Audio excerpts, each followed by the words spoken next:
Hey, good afternoon. This is Clay with Clay's AC and Auto Repair and Clay Motion here in Grand Rapids, Michigan. If this video is helpful, please like, most of all, subscribe and share my videos.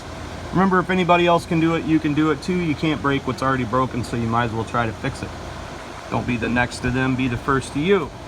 So today we're going to work on a 2006 Pontiac Torrent, which is going to be the same thing as your Chevy Equinox, of the same, looking style, and your Saturn Vues.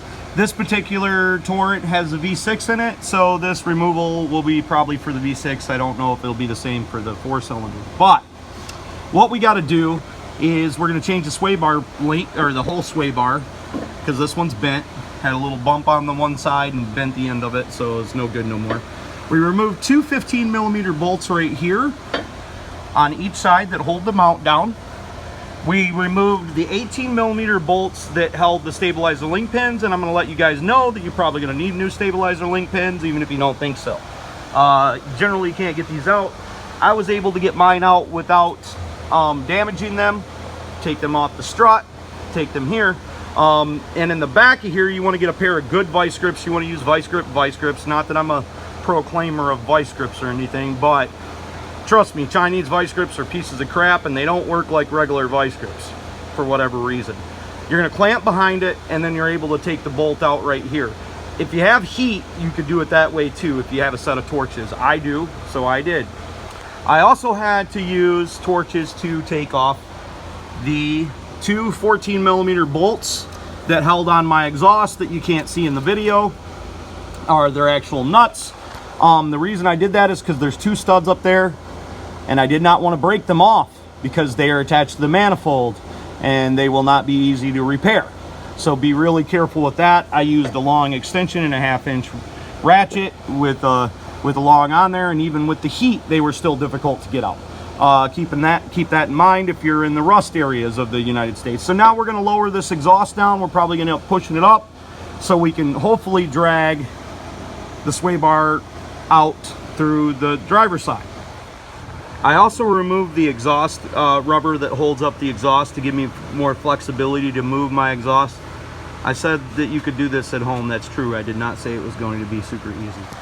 Okay, now you want to take out the two 21mm nuts that hold your strut on, the 13mm bolt that holds your brake line to there. And we might end up removing the outer tie rod end. But I do want to point out, you probably could remove the steering shaft, and that'd probably allow you to move it the other way, but I think we're going to run into the same thing going from, if we tried to take it out the passenger side instead of the driver's side. Now when we take out the bolts, we're going to flip this forward, which should allow us the movability on the ball joint and the brakes, etc., to be able to get it out without it running into the axle, which is the problem that we're having right now. Now, just before you remove these bolts that hold the strut to there, take a marker and either mark the direction that these bolts are pointed. They're not eccentric. No, that does not mean some lady on Gilligan's Island that likes to spend a lot of money on stupid lavish things. It means the direction that they're pointed and that they're oblonged inside there. I've never noticed them to be oblonged, but I'm quite certain that they are, even though it doesn't look that way.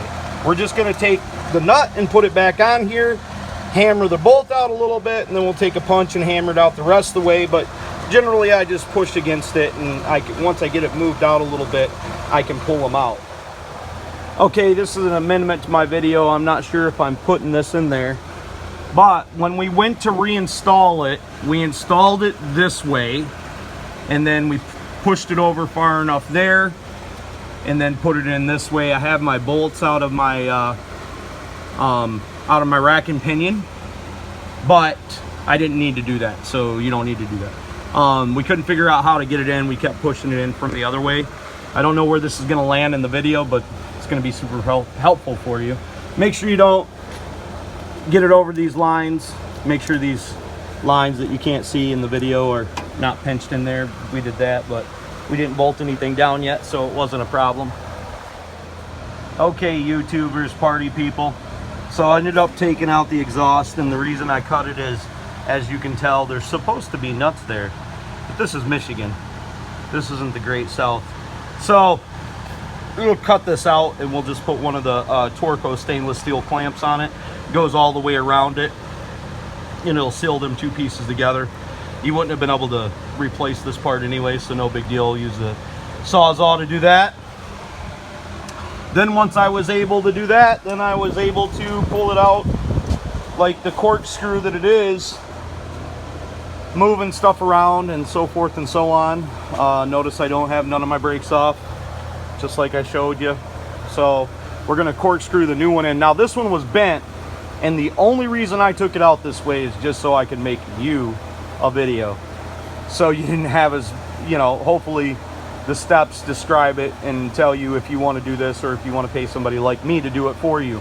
Because even if this one wasn't bent, it still would have been a pain in the butt to get out.